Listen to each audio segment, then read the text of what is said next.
بل احیاء ولکن لا تشعرون، یعنی جو لوگ اللہ کی راہ میں مارے جائیں، جو لوگ اللہ کی راہ میں قتل کیے جائیں، انہیں مردہ نہ کہو بلکہ وہ زندہ ہیں، لیکن اے لوگوں تمہیں ان کی زندگی کا شعور نہیں ہے، تم ان کی زندگی کو سمجھ نہیں سکتے ہو۔ اللہ تعالیٰ قرآن مجید میں اس آیت کو نازل فرما کر اپنے بندوں کو یہ پیغام دے رہا ہے کہ میرے بندوں، جو اللہ کی راہ میں قتل کیے جائیں، جو اللہ کی راہ میں مارے جائیں، انہیں مردہ نہ کہو بلکہ وہ زندہ ہیں، لیکن تم ان کی زندگی کو سمجھ نہیں سکتے ہو۔ تم ان کی زندگی کو سمجھنے کے لیے تمہارے پاس وہ شعور نہیں ہے۔ تو پتہ یہ چلا کہ اللہ کی راہ میں جو قتل کیے گئے، اللہ کی راہ میں جو مارے گئے، جو لڑ کر کے شہید ہوئے، وہ سارے لوگ زندہ ہیں۔ عزیزان ملت اسلامیہ، آج یہ جو پروگرام رکھا گیا وہ حضور سیدنا سالار مسعود غازی بہرائچی رضی اللہ تعالی عنہ کے عرس مقدس کا دن ہے۔ 14 تاریخ کو حضور سیدنا سالار مسعود غازی بہرائچی رضی اللہ تعالی عنہ بہرائچ شریف کی سرزمین پر شہید کیے گئے۔ عزیزان ملت اسلامیہ، میں آپ کو بتاتا ہوا چلوں کہ ہندوستان کی سرزمین پر سیدنا سالار مسعود غازی بہرائچی رضی اللہ تعالیٰ عنہ کی وہ ذات بابرکات ہے کہ ہندوستان کی سرزمین پر آپ نے خواجہ معین الدین سے 132 سال پہلے اسلام کا جھنڈا گاڑا اور اسلام کے پرچم کو لہرایا۔ وہ حضور سیدنا سالار مسعود غازی بہرائچی رضی اللہ تعالیٰ عنہ ہیں۔ آپ کی عظمت اور آپ کا شان کون سمجھ سکتا ہے؟ ذرا آؤ دیکھو، جب آپ کے پاس فیروز شاہ تغلق جو ہندوستان کا بادشاہ ہوا ہے، جب آپ کی بارگاہ میں وہ حاضر ہوا اور سیدنا افضل الدین ابو جعفر امیر ماہ کو ساتھ میں لے کر کے ساتھ میں چلا کہ چلو ہمیں سیدنا سالار مسعود غازی بہرائچی رضی اللہ تعالی عنہ کے مزار مبارک بتا دو۔ چونکہ کچھ اور لوگوں سے پوچھا تو اس وقت بھی حاسدین موجود تھے، اس وقت بھی سرکار سیدنا سالار مسعود غازی سے حسد رکھتے تھے۔ کچھ لوگوں نے فیروز شاہ تغلق سے بادشاہ سے کہا کہ یہاں پر سیدنا سالار مسعود غازی کا مزار نہیں ہے، تمہیں پتہ نہیں ہے ان کا مزار یہاں پر نہیں ہے، تم واپس چلے جاؤ۔ عزیزان ملت اسلامیہ، اس وقت بھی سیدنا سالار مسعود غازی سے لوگ چڑھ رہے تھے، لیکن سیدنا افضل الدین ابو جعفر امیر ماہ یعنی سیدنا امیر ماہ کی بارگاہ میں جب وہ بادشاہ پہنچتے ہیں اور پہنچنے کے بعد میں کہتے ہیں کہ ہمیں سیدنا سالار مسعود غازی بہرائچی کے دربار تک پہنچا دو، تو جب سیدنا افضل الدین ابو جعفر امیر ماہ کی بارگاہ میں وہ بادشاہ پہنچے اور کہا کہ ہمیں سرکار سیدنا سالار مسعود غازی کے بہرائچی کے بارگاہ تک پہنچا دو، تو عزیزان ملت اسلامیہ، افضل الدین ابو جعفر امیر ماہ نے کہا کہ اتر کی طرف چلے جاؤ۔ حضرت سیدنا سالار مسعود غازی بہرائچی رضی اللہ تعالی عنہ کا مزار مبارک پر انوار موجود ہے، وہیں پر سیدنا سالار مسعود غازی رضی اللہ تعالی عنہ کا مزار شریف بنا ہوا ہے۔ چنانچہ بادشاہ نے کہا کہ ساتھ میں آپ بھی چلے۔ اب سیدنا افضل الدین ابو جعفر امیر ماہ، جن کو امیر ماہ کہا جاتا ہے، جب یہ بادشاہ اور افضل الدین ابو جعفر ساتھ میں چلے ہیں تو تاریخ بتا رہی ہے کہ افضل الدین ابو جعفر جب راستے میں چل رہے تھے تو کبھی انگوٹھوں کے بل چلتے ہیں، کبھی ایڑیوں کے بل چلتے ہیں، کبھی پنجوں کے بل چلتے ہیں۔ فیروز شاہ تغلق نے کہا تھا، بادشاہ نے کہا تھا کہ افضل الدین ابو جعفر امیر ماہ، ماجرا کچھ سمجھ میں نہیں آیا ہے، معاملہ کچھ سمجھ میں نہیں آیا ہے، کبھی آپ پنجوں کے بل چل رہے ہیں، کبھی گھٹنوں کے بل چل رہے ہیں، کبھی انگوٹھوں کے بل چل رہے ہیں، کبھی ایڑیوں کے بل چل رہے ہیں، جبکہ زمین تو ہموار پڑی ہوئی ہے، زمین تو سیدھے سادھی پڑی ہوئی ہے، زمین میں کہیں ادھر ادھر کوئی خرابی نہیں ہے، لیکن اے افضل الدین ابو جعفر معاملہ سمجھ میں نہیں آیا، تو افضل الدین ابو جعفر سے کہتے ہیں کہ آپ ٹیڑھے میڑھے چل رہے ہیں، تو افضل الدین ابو جعفر نے بادشاہ کو بلایا کہ تو قریب آ جا۔ جب قریب وہ بادشاہ گئے ہیں تو افضل الدین ابو جعفر امیر ماہ نے اپنی ٹوپی اٹھا کر کے بادشاہ کے سر پہ رکھ دی۔ جیسے ہی بادشاہ بادشاہ کے سر پہ رکھنا تھا، بادشاہ کے سر پہ رکھا گیا تو خدا کی قسم زمین کا نچلا حصہ کھل جاتا ہے اور بادشاہ کیا دیکھ رہا ہے کہ تمام شہیدوں کے ٹکڑے کٹے پڑے ہوئے ہیں، کہیں جسم کا حصہ نہیں ہے، کہیں سر نہیں ہے، کہیں بازو نہیں ہے۔ تو افضل الدین ابو جعفر سے فیروز شاہ تغلق نے کہا تھا کہ معاملہ سمجھ میں آ گیا ہے۔ افضل الدین ابو جعفر نے کہا تھا کہ میں جب چل رہا ہوں راستے پر تو میں دیکھ کر کے چل رہا ہوں، اور یہ ولیوں کا کرم ہے کہ اللہ کے ولی افضل الدین ابو جعفر نے اپنی ٹوپی کو اٹھا کر کے بادشاہ کے سر پہ رکھ دیا تو زمین کا نچلا حصہ کھل جاتا ہے، اور زمین کے اندر کیا ہے وہ سب بادشاہ دیکھ رہا ہے، وہ میرے غازی کا مزار ہے۔ اب جب فیروز شاہ تغلق جاتے ہیں سیدنا سرکار سالار مسعود غازی بہرائچی رضی اللہ تعالیٰ عنہ کے مزار مبارک پر، تو آپ حاضری دیتے ہیں۔ انہوں نے ایسے ہی حاضری نہیں دیا تھا، بلکہ جب یہ چھت کی طرف گئے تھے جنگ لڑنے کے لیے تو ان کی منت مانی تھی کہ اگر میرا بیٹا صحیح سالم واپس لوٹ کر کے آیا، جنگ سے فتح کر کے آیا، تو ہم غلامانہ انداز میں سیدنا سالار مسعود غازی بہرائچی کی بارگاہ میں حاضری دیں گے۔ چنانچہ بادشاہ سیدنا سالار مسعود غازی بہرائچی رضی اللہ تعالیٰ عنہ کے مزار پر حاضری دیتا ہوا نظر آ رہا ہے، اور انہوں نے بادشاہت چھوڑ کر کے جب تک کہ وہ زندہ رہے حضرت سیدنا سالار مسعود غازی بہرائچی رضی اللہ تعالیٰ عنہ کے مزار مبارک پر جھاڑو لگاتے رہے۔ یہ بادشاہ ہیں جو سیدنا سالار مسعود غازی کی بہرائچی کے مزار پر انوار پر جھاڑو لگاتے ہوئے نظر آ رہے ہیں۔ میرے سیدنا سالار مسعود غازی کو یوں ہی شہید نہیں کر پاتے، بلکہ 21 یا 22 راجاؤں نے مل کر کے مسعود غازی کو شہید کیا تھا۔ سیدنا سالار مسعود غازی کو ایک دو نہیں بلکہ 21 یا 22 راجاؤں کے تعلق سے بتایا جاتا ہے کہ یہ سارے راجا مل کر کے سیدنا سالار مسعود غازی پر جنگ کیے تھے۔ عزیزان ملت اسلامیہ، اس میں راجا سہر دیو بھی تھا، راجا سہیل دیو بھی تھا، اور راجا رام چرن بھی تھا، بہت سارے لوگ تھے۔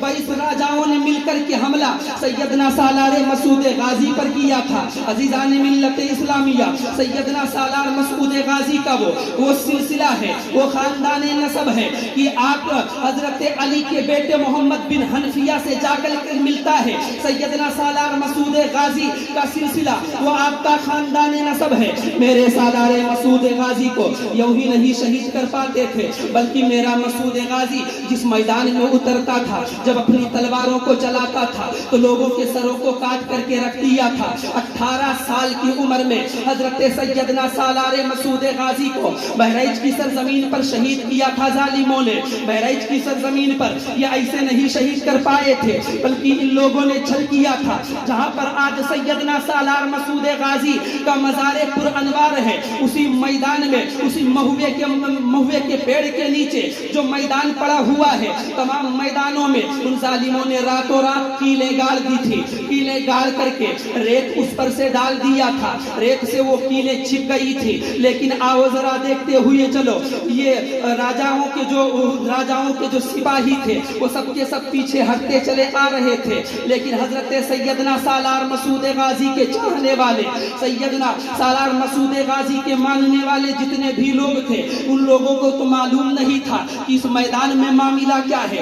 نو کیلیں گاڑی گئی تھی، نو کیلیں اس میدان میں گاڑی گئی تھی۔ عزیزان ملت اسلامیہ، جب اس میدان میں سیدنا سالار مسعود غازی کے تمام لوگ فوج لے کر کے پہنچتے ہیں، اور ان کے گھوڑے جب اس میدان میں پہنچتے ہیں تو گھوڑوں کے ٹاپوں میں کیلیں گڑنا شروع ہو جاتی ہیں۔ جب کیلیں گڑتی ہیں تو گھوڑے بدک کر کے ادھر ادھر گرنے لگتے ہیں، ادھر ادھر ہو جاتے ہیں۔ عزیزان ملت اسلامیہ، تیر و تلواروں کی بارش ہو رہی ہے۔ ظہر سے عصر کا وقت ہو گیا، عصر اور مغرب کے درمیان میں حضرت سیدنا سالار مسعود غازی کو ان لوگوں نے شہید کیا تھا۔ راجا سہر دیو کا تیر جاتا ہے، حضرت سیدنا سالار مسعود غازی کے حلق میں پیوست ہوتا ہے۔ جب سیدنا سالار مسعود غازی کے حلق میں وہ تیر لگی تو ایک آپ کے چاہنے والے تھے جن کو سکندر دیوانے کے نام سے یاد کیا جاتا ہے۔ سکندر دیوانے نے دیکھا کہ غازی کا خون زمین پر بہ رہا ہے، فوراً دوڑتا ہے، آغوش میں لے لیتا ہے، اپنی زانو پر رکھا، کہا ہے میرے غازی آج تو یہاں سے جا رہا ہے، اب دین کے پرچم کو کون بلند کرے گا، اسلام کے جھنڈے کو کون گاڑے گا، اسلام کی نشر و اشاعت کون کرے گا؟ حضرت سیدنا سالار مسعود غازی اپنے سکندر دیوانے کے گود میں ہے. میرا مسعود غازی نوجوان ہے، 18 سال کی عمر ہے، اس کے حلق سے خون بہ رہا ہے، تیر لگا ہوا ہے. سکندر دیوانوں کی آنکھوں سے آنسو گرتے ہیں، سیدنا سالار مسعود غازی پر پڑ رہے ہیں. رو کر کے سکندر دیوانے نے کہا تھا، اے میرے غازی، اے میرے غازی، اب ہندوستان کی سرزمین پر اسلام کا جھنڈا کون لہرائے گا؟ اسلام کو نشر و اشاعت کون پہنچائے گا؟ تو میرے غازی نے اپنے سکندر دیوانے سے کہا تھا کہ میرے سکندر دیوانے خاموش ہو جا، تو رونا، اس لیے کہ اللہ رب العزت نے ارشاد فرمایا ہے، ان الدین عند اللہ الاسلام، بے شک اللہ کا مانا ہوا دین صرف اسلام ہے، صرف مذہب اسلام ہے. نعرہ تکبیر، نعرہ تکبیر، نعرہ رسالت، نعرہ رسالت، عرصہ غازی سرکار، عرصہ غازی سرکار، نعرہ تکبیر، نعرہ رسالت. سبحان اللہ، سبحان اے اللہ. میرے سکندر دیوانے، تو رونا، ہندوستان کی سرزمین پر اللہ رب العزت کسی نہ کسی کو بھیج دے گا اور اسلام کی نشر و اشاعت ہوتی رہے گی. سیدنا سالار مسعود غازی کو جب ان ظالموں نے شہید کر دیا، عصر اور مغرب کے درمیان میں سیدنا سالار مسعود غازی کے حلق پر تیر لگی. وہ میرا غازی ہے، وہ میرا غازی ہے. سیدنا سالار مسعود غازی کو آپ کیا سمجھ پائیں گے؟ آؤ ذرا دیکھو، لطائف اشرفی میں مخدوم سمنانی فرماتے ہیں کہ سیدنا سالار مسعود غازی کا وہ دربار ہے کہ جناب خضر علیہ السلام، حضرت خضر علیہ السلام ہر گھنٹے کے بعد ان کے روزے پر حاضری دیتے ہیں. وہی مخدوم سمنانی فرماتے ہیں کہ چوچھا میں جو تشریف فرما ہے غوث پاک کے اولادوں میں سے بتائے جاتے ہیں. مخدوم کے چوچھا فرماتے ہیں کہ سیدنا سالار مسعود غازی کا وہ دربار ہے کہ حضرت خضر علیہ السلام ہر آدھے گھنٹے کے بعد ان کے روزے پر حاضری دیتے ہیں. وہ میرا مسعود غازی کا دربار ہے، میرا مسعود غازی کا دربار وہ دربار ہے کہ جس کو دیکھنا ہو وہ جا کر کے دیکھ لیا کرے. جب مسعود غازی کے مزار پر انوار کو غسل دیا جاتا ہے تو نہ جانے کتنے لوگ اپنے آنکھوں سے، اپنے بینا، جو لوگ نابینا ہوتے ہیں وہ بینائی پاتے ہیں، جو کوڑھی ہوتے ہیں وہ شفا پاتے ہیں. آؤ ذرا دیکھو، اورنگزیب عالمگیر کا آپ نے نام سنا ہوگا. حضرت اورنگزیب عالمگیر جب ہندوستان کے بادشاہ تھے تو آپ نے ہندوستان کا دورہ کیا تھا، ہندوستان کا دورہ کر رہے تھے اور جو ایسے ویسے مزار تھے ان سب کو آپ مٹا رہے تھے. حضرت سیدنا سالار مسعود غازی بہرائچی رضی اللہ تعالی عنہ کے مزار پر انوار پر پہنچتے ہیں، مزار مبارک پر پہنچتے ہیں. جب آپ زنجیری دروازے پر قدم رکھتے ہیں تو کیا دیکھ رہے ہیں؟ کچھ کوڑھی ہیں جو غازی کو یاد کر رہے ہیں کہ اے غازی بابا ہمیں شفا دے دو. کوئی حضرت اورنگزیب عالمگیر کیا دیکھ رہے ہیں؟ کچھ ایسے بھی غازی کے دربار میں موجود ہیں جن کی آنکھیں نہیں ہیں. وہ کہتے ہیں اے غازی ہمیں آنکھیں عطا کر دو، آپ اللہ کے ولی ہیں. عزیزان ملت اسلامیہ، حضرت اورنگزیب عالمگیر فرماتے ہیں کہ اے ماننے والو، میں حضور سیدنا سالار مسعود غازی بہرائچی کے مزار پر جا رہا ہوں. میں اندر جاؤں گا اور جانے کے بعد میں باہر آؤں گا. اگر تم لوگوں نے آج شفا نہیں پایا تو آج تم لوگوں کی گردنیں اڑا دوں گا. چنانچہ حضرت اورنگزیب عالمگیر سیدنا سالار مسعود غازی باہر نکلتے ہیں تو لوگوں سے پوچھتے ہیں اے لوگوں بتاؤ وہ کوڑھی کہاں گئے، وہ اندھے لوگ کہاں گئے جن کی آنکھیں سلامت نہیں تھی، جن کے پیر کٹے ہوئے تھے، جن کے برس کا داغ تھا، جن کے چہروں پر نہ جانے کتنے داغ تھے، وہ سارے لویا تھا. اے بادشاہ ہم لوگ کہیں گئے نہیں ہیں بلکہ ہم لوگ یہی موجود ہیں. آج حضرت سیدنا سالار مسعود غازی کا کرم ہوا اور آج تک تو ہم ویسے ہی پکار رہے تھے کہ غازی ہمیں شفا دے دو، اے غازی ہمیں شفا دے دو، لیکن آج بات آ ڈالی تھی اس لیے ہم نے دل سے پکارا اے مسعود غازی. ابھی تک تو ہم یوں ہی یاد کر رہے تھے لیکن اب دل سے دعا مانگ رہے ہیں اے غازی ہمیں شفا دے دو، اے غازی ہمیں شفا دے دو. ہماری جانے جانے والی ہیں تو خدا کی قسم اللہ رب العزت نے ہمارے اوپر کرم فرمایا اور ہمیں شفا یابی مل گئی، ہمیں آنکھیں مل گئی، ہم تھوڑی سے شفا ہو گئے. وہ میرے غازی کا دربار ہے، وہ سیدنا سالار مسعود غازی ہے جن کے کے دربار میں لوگ حاضری دیا کرتے ہیں، جن کے دربار میں لوگ پہنچا کرتے ہیں.